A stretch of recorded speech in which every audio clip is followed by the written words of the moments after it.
Welcome, everyone, to another episode of Ghost Stories. Today, we're going to continue a story by the Purple Ghost. It's called The Tragedy of the Old Lady. This one goes back to the story about the abandoned house I published a few days ago. Once a day in our neighborhood, an old lady is seen to walk out towards the gate of her house, which opened up to the main road leading towards the beach, to place her trash in the bin, and for the garbage collectors to take them away. People in the neighborhood called her Granny Dearly, but it was more of a sarcastic calling,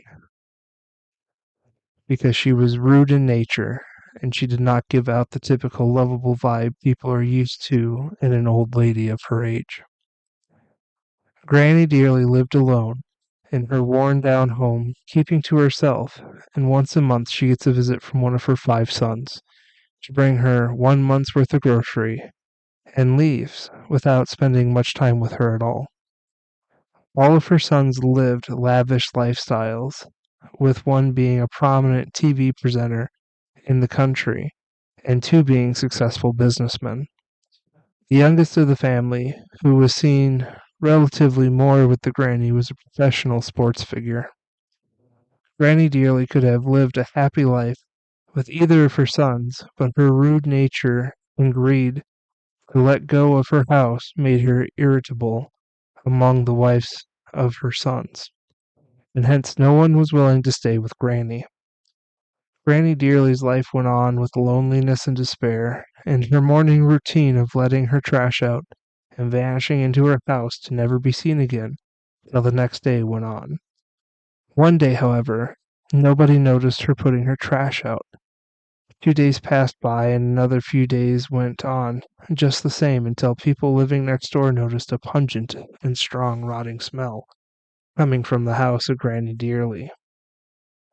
The neighbors called on Granny Dearly, though no one expected her to reply, and attempts to contact her sons failed, as none of her sons seemed to take the dilemma seriously enough to check on her. Finally, the neighbors had to take matters into their own hands, along with the local police. A few of them broke the door to Granny Dearly's house and were immediately hit by the air, concentrated with gases associated with a rotting corpse. The neighbors who were brave enough to venture further into the house found the lad, Granny's corpse, dead, laid seated on the couch in front of the living room of the house. The interior of the house was damp, with cobwebs reaching to the floor from the ceiling. Granny Dearly was truly living a nightmare of a life inside that house of hers, which she refused to move out. Her corpse had lost its eyes, probably being munched on by the vermin, and her corpse was puffed up with maggots eating away at her flesh. A truly horrible sight. Her sons were informed, and the money thrown by each of them took care of disposal of her corpse, with no proper burial or any final rites to put her soul to rest. She was truly a tragedy, both alive and dead, neglected by her own kin. The horror begins about a month later after her death.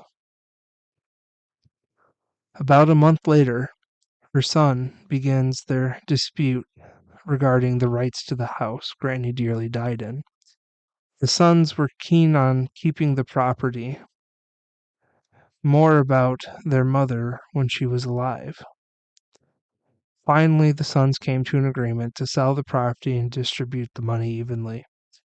The real estate agent, keen on fixing a deal on the house, had an issue with reports coming from neighboring houses of hearing moans and screams and bone-chilling noises coming out of the abandoned house. Some passersby even claimed they had seen Granny Dearly walk about the neglected lawn. The youngest of the sons had enough of the stories and decided to demolish the house down and sell off the land for what it's worth.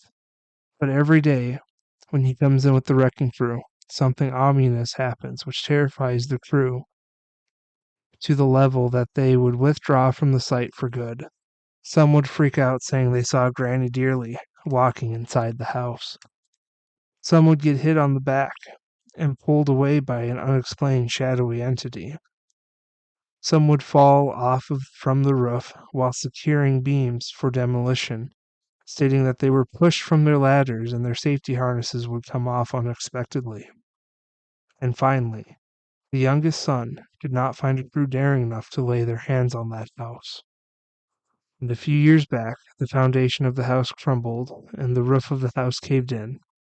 Some of the sons of Granny Dearly tried their luck in restoring the house, at least to the condition it was in previously before the roof caved in.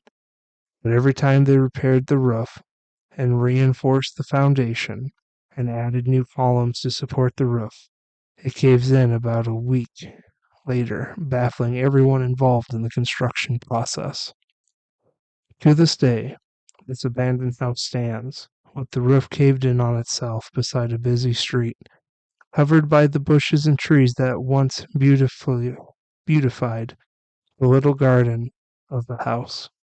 To this day, neighbors say they can still hear Granny Dearly moving about the house. I want to thank you all for tuning in to tonight's episode. If you would like to hear more or you enjoyed this episode, please leave a like and think about subscribing.